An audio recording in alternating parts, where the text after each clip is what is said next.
Hey guys, welcome to government jobs Gyan YouTube channel. Guys, आज की इस वीडियो में हम बात करेंगे बिहार एसटीईटी 2026 के notification online form apply process के बारे में। जी हाँ दोस्तों, बिहार स्कूल एग्जामिनेशन बोर्ड ने सेकेंडरी टीचर एलिजिबिलिटी टेस्ट 2026 का नोटिफिकेशन रिलीज कर दिया है। कैसे आप इस टेस्ट में पार्टिसिपेट करने के लिए अपने फॉर्म अप्लाई कर सकते हो बिना कोई मिस्टेक किए हुए, इसकी पूरी जानकारी हम आपको स्टेप बाय स्टेप रजिस्ट्रेशन से लेकर प्रिंट तक इस वीडियो में देंगे। बस आपको इस वीडियो को स्किप के बिना शुरू से लेकर एंड तक देखना है।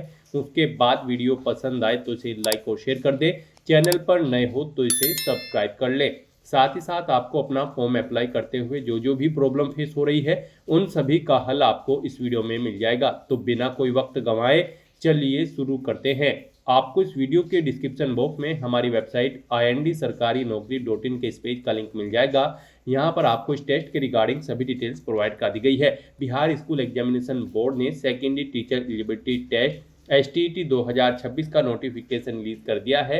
आप 17 अगस्त 2026 से 31 अगस्त 2026 तक अपने फॉर्म अप्लाई कर सकते हो। एजुकेशनल क्वालिफिकेशन की अगर बात करें तो अगर आप पेपर फर्स्ट सेकेंडरी क्लास के लिए जो कि यहाँ पर कंडक्ट होने जा रहा है, अगर आप इसमें पार्टिसिपेट करना चाहते हैं तो आपके पास बैचलर डिग्री या फिर मास्टर डिग्री होनी चाहिए। रिलेवेंट सब्जेक्ट के अंतर्गत 50% मार्क्स के साथ या फिर 45% मार्क्स के साथ आपके पास मास्टर डिग्री होनी चाहिए। और प्लस यहाँ पर आपके पास बीएड या फिर बीए बीएड या फिर बीएससी बीएड की डिग्री होनी रिक्वायर्ड है। और अगर आप पेपर सेकंड सीनियर सेकेंडरी के लिए अप्लाई कर रहे हैं तो आपके पास मास्टर डिग्री होनी चाहिए। रिलेवेंट सब्जेक्ट के अंतर्गत 50% या फिर 45% मार्क्स के साथ, प्लस आपके पास बीएड या फिर बीए बीएड या फिर बीएससी बीएड की डिग्री होनी रिक्वायर्ड है।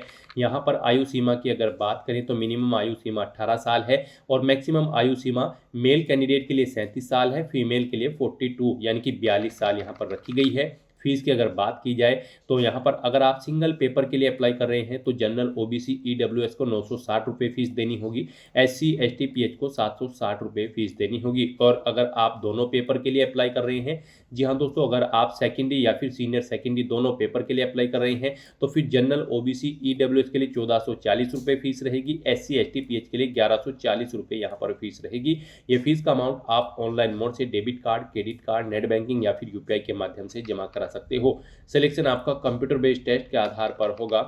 आप यहां पर ऑनलाइन मोड में अप्लाई कर सकते हो। उसके लिए आपको इस पेज को नीचे स्क्रॉल करते हुए इंपॉर्टेंट थिंग सेक्शन में आना है। ऑफिशियल नोटिफिकेशन पीडीएफ लिंक पर क्लिक करके यहां पर आपको इसका नोटिफिकेशन ओपन कर लेना है इस टेस्ट का। और इसमें आपको यहाँ पर सभी डिटेल्स प्रोवाइड कर दी गई है, जैसे कि क्या टेस्ट का नाम है, कैसे आप अप्लाई कर सकते हो, कब से कब तक आप अप्लाई कर सकते हो, क्या आपका एलिजिबिलिटी क्राइटेरिया इस टेस्ट में पार्टिसिपेट करने के लिए होना चाहिए, क्या यहाँ पर आपका एग्जाम पैटर्न रहेगा, कैसे आप अप्लाई करोगे, कब से कब तक आप अप्लाई करोगे, सभी जानकारी आपको इस नोटिफिकेशन में दे दी गई है। आप सभी डिटेल्स यहाँ से रीड करें, उसके बाद अपने फॉर्म अप्लाई कर लें। फॉर्म अप्लाई करने के लिए भी आपको हमारी वेबसाइट के इसी पेज पर ही अप्लाई ऑनलाइन का लिंक दिया गया है। जैसे ही आप इस लिंक पर क्लिक करेंगे आपके सामने यहाँ पर बिहार स्कूल एग्जामिनेशन बोर्ड का ये पोर्टल ओपन होगा। गाइड, यहाँ पर आपको इस टेस्ट के रिगार्डिंग कुछ डिटेल्स प्रोवाइड कर दी गई है। यहाँ पर आपको एग्जामिनेशन पैटर्न की डिटेल प्रोवाइड कर दी गई है। साथ ही साथ आपको कुछ की डेट्स यहाँ पर प्रोवाइड कर दी गई है, कब से कब तक आप अपने फॉर्म अप्लाई कर सकते हो। एग्जामिनेशन फीस की डिटेल यहाँ पर आपको दे दी गई है। यहाँ पर अगर आपने इस टेस्ट के लिए पहले से रजिस्ट्रेशन कर रखा है तो आपको यहाँ पर इसके टॉप पर ही लॉगिन का लिंक दिया गया है, आपको इस पर क्लिक करना है। उसके बाद आपके सामने लॉगिन का इंटरफेस ओपन हो जाएगा। और यहाँ पर गाइड अब आपको अपना एप्लीकेशन नंबर या फिर यूजर आईडी एंटर करना है, अपना पासवर्ड आपको एंटर करना है और लॉगिन की स्टेप पर क्लिक करते हुए आपको लॉगिन करके अपना फॉर्म अप्लाई कर लेना है। और गाइड, अगर आप यहाँ पर इस टेस्ट के लिए फर्स्ट टाइम अप्लाई करने जा रहे हो तो सबसे पहले यहाँ पर आपको अपना रजिस्ट्रेशन करना होगा। उसके लिए आपको यहाँ पर रजिस्टर का लिंक दिया गया है, आपको इस पर क्लिक करना है। आपके सामने रजिस्ट्रेशन का फॉर्म ओपन हो जाएगा। इसमें आपको अपनी बेसिक इन्फॉर्मेशन देते हुए रजिस्ट्रेशन करना है। सबसे पहले गाइड, यहाँ पर आपको अपना फर्स्ट नेम एंटर करना है। उसके बाद आपका मिडिल नेम लास्ट नेम है तो वो आप एंटर कर दें, नहीं है तो इन कॉलम को आप खाली छोड़ दें। यहाँ पर जिन कॉलम के सामने ये रेड कलर का स्टार बना हुआ है वो कॉलम्स आपको हर हाल में फिल करना जरूरी है। और जिनके सामने ये स्टार नहीं है वो ऑप्शनल है, आप उन्हें भरे या न भरे। यहाँ पर आपको अपना नाम अपनी 10वीं की मार्कशीट के अकॉर्डिंग एंटर करना है। उसके बाद आपको अपनी डेट ऑफ बर्थ इस कैलेंडर में से सिलेक्ट कर लेनी है। फिर इसके अकॉर्डिंग यहाँ पर आपकी डेट ऑफ बर्थ के ईयर, मंथ और डेज कैलकुलेट करके यहाँ पर आपको शो करती जाएंगे। फिर आपको अपना जेंडर यहाँ पर सिलेक्ट कर लेना है। उसके बाद आपको अपना मोबाइल नंबर यहाँ पर एंटर करना है, उसे एक बार फिर से एंटर करके कंफर्म कर लेना है। फिर आप अपनी ईमेल आईडी यहाँ पर एंटर करें, उसे एक बार फिर से एंटर करके कंफर्म करें और फिर गाइज आप यहाँ पर जनरेट ओटीपी के इस ऑप्शन पर क्लिक करें। फिर आपके सामने ये कैप्चा ऑथेंटिकेशन पॉपअप शो होगा। अब आपको ये कैप्चा कोड यहाँ पर एंटर करना है और उसके बाद सबमिट के इस ऑप्शन पर क्लिक करना है। फिर यहाँ पर आपके मोबाइल नंबर और ईमेल आईडी पर ओटीपी सबमिट किए गए हैं, वो ओटीपी आपको यहाँ पर एंटर करने हैं और उसके बाद आपको वैलिडेट ओटीपी के इन ऑप्शंस पर क्लिक करते हुए आपको अपना मोबाइल नंबर और ईमेल आईडी को यहाँ पर वैलिडेट कर लेना है। इस तरह से यहाँ पर आपका मोबाइल नंबर और ईमेल आईडी सक्सेसफुली वेरीफाई हो जाएंगे। फिर आपने पीछे अपने रजिस्ट्रेशन में जो डिटेल प्रोवाइड कराई है उनका प्रीव्यू यहाँ पर आपको शो कर दिया गया है। आपको सभी डिटेल्स चेकआउट करनी है। इनके सामने इन सभी चेकबॉक्सेस को आपको ओके करना है। फिर आपको इस पेज को नीचे स्क्रॉल करते हुए डिक्लेरेशन सेक्शन में आना है। आई एग्री के इस चेकबॉक्स को आपको ओके करना है और फिर सबमिट के इस ऑप्शन पर क्लिक कर देना है। फिर आपके सामने ये पॉपअप शो होगा। अब आपको यहाँ पर ओके के इस ऑप्शन पर क्लिक करना है। इस तरह से यहाँ पर आपका रजिस्ट्रेशन सक्सेसफुली कंप्लीट हो चुका है। आपको यहाँ पर एक एप्लीकेशन नंबर और पासवर्ड प्रोवाइड कर दिया गया है। ये आपकी लॉगिन आईडी और पासवर्ड है। आपको इन्हें केयरफुली नोट डाउन करके रख लेना है। ये आपके रजिस्टर्ड मोबाइल नंबर और ईमेल आईडी पर भी सबमिट किए गए हैं, वहाँ से भी आप इन्हें केयरफुली नोट डाउन करके रख सकते हो। तो यहाँ पर अब आपका रजिस्ट्रेशन सक्सेसफुली कंप्लीट हो चुका है। अब गाइस आपको यहाँ पर क्लोज के इस ऑप्शन पर क्लिक करना है। नेक्स्ट आपके सामने कुछ इस तरह से इंटरफेस ओपन होगा। अब यहाँ पर आपका फॉर्म स्टार्ट हो चुका है। अब आपको अपनी पर्सनल डिटेल यहाँ पर प्रोवाइड करनी है। गाइस यहाँ पर आपको इन स्टेप्स को कंप्लीट करते हुए अपना फॉर्म फिल करना है। पर्सनल डिटेल में आपको कुछ डिटेल आपकी ऑटोमेटिकली फिल मिलेगी जो आपने रजिस्ट्रेशन टाइम पे प्रोवाइड कराई थी। गाइस यहाँ पर बस अब आपको अपने फादर का नाम एंटर करना है, अपनी मदर का नाम एंटर करना है। कोई अल्टरनेट मोबाइल नंबर है तो वो यहाँ पर आप एंटर कर सकते हैं। फिर यहाँ पर आपको इस पेज को नीचे स्क्रॉल करते हुए अपनी नेशनलिटी की डिटेल देनी है। यहाँ पर आप अपनी नेशनलिटी सिलेक्ट करेंगे इंडियन।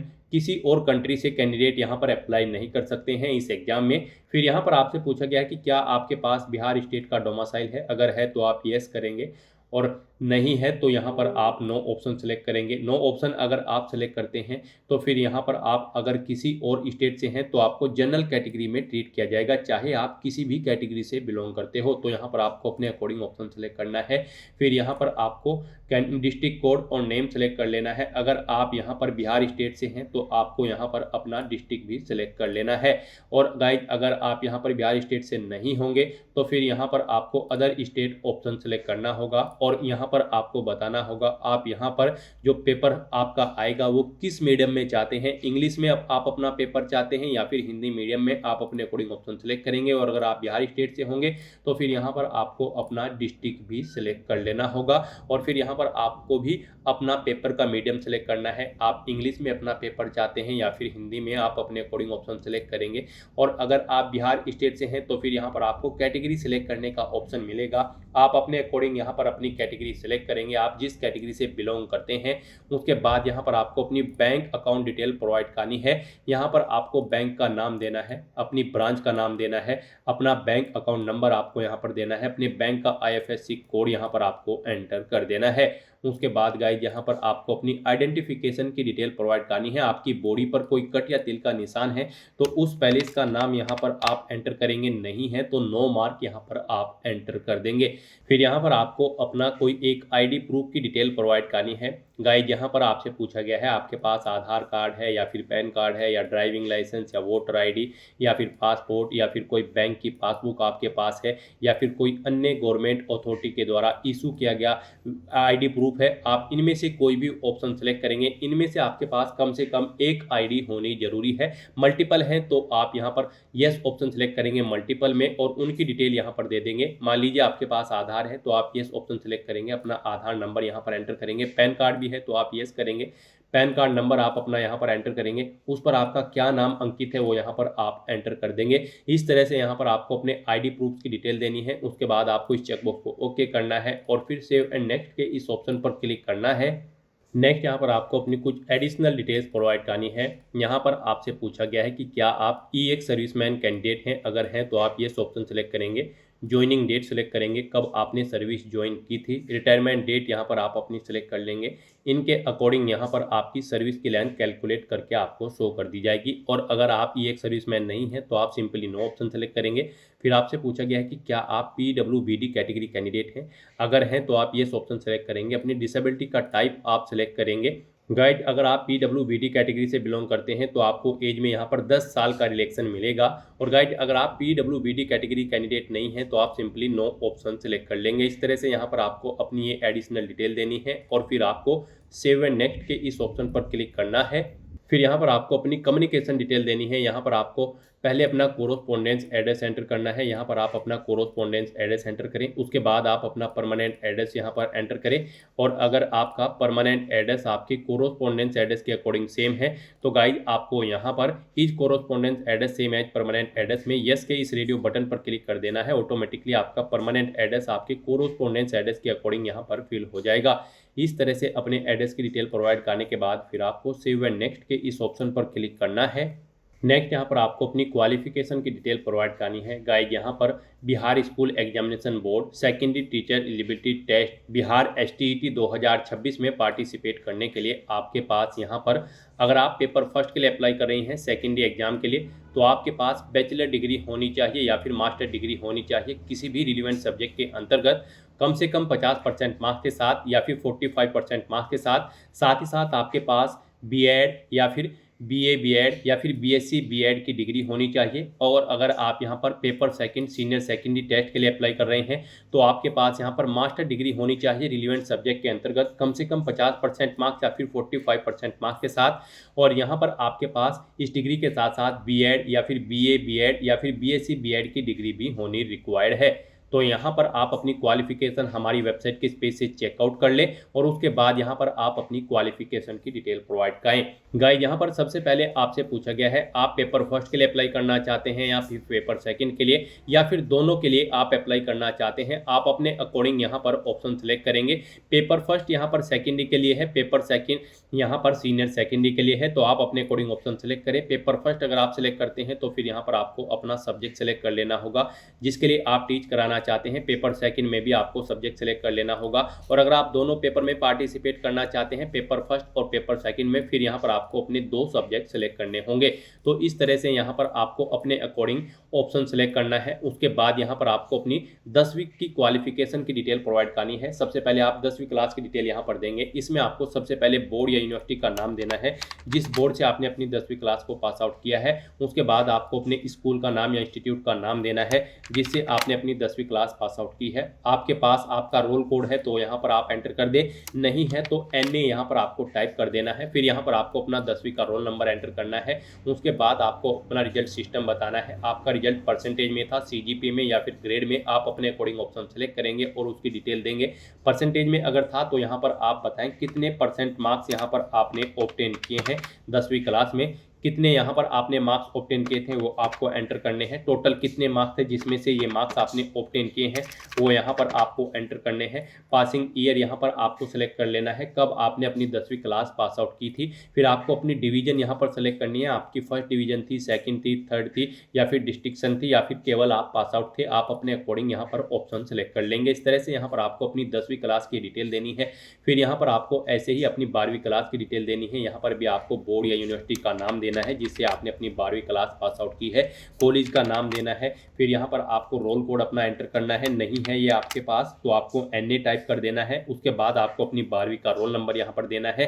स्पेशलाइजेशन अगर आपका किसी सब्जेक्ट में था तो वो यहाँ पर आप एंटर कर दे, नहीं था तो आप इसे भी यहाँ पर खाली छोड़ सकते हैं। फिर यहाँ पर आपको अपना रिजल्ट सिस्टम बताना है, आपका रिजल्ट परसेंटेज में था, CGP में या फिर ग्रेड में, आप अपने अकॉर्डिंग ऑप्शन सेलेक्ट करेंगे।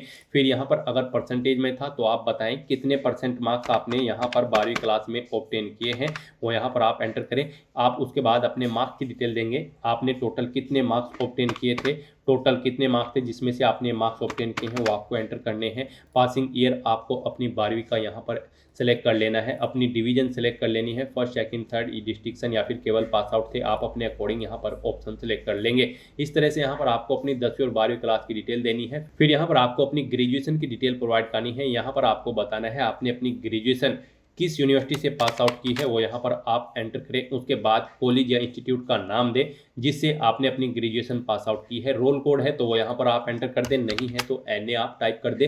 फिर यहाँ पर आपको अपनी ग्रेजुएशन का रोल नंबर एंटर करना है। अपना स्पेशलाइजेशन यहाँ पर आपको बताना है, किस सब्जेक्ट में आपने यहाँ पर अपनी ग्रेजुएशन की है, किस में आपका स्पेशलाइजेशन है वो यहाँ पर आप एंटर कर दें। फिर आप बताएं आपका रिजल्ट का जो मोड था वो परसेंटेज में था, CGPA में या फिर ग्रेड में, आप अपने अकॉर्डिंग ऑप्शन सेलेक्ट कर लेंगे। यहाँ पर परसेंटेज में अगर है तो आप बताएं कितने % मार्क्स आपने ग्रेजुएशन में ऑब्टेन किए हैं वो यहाँ पर आप एंटर करेंगे।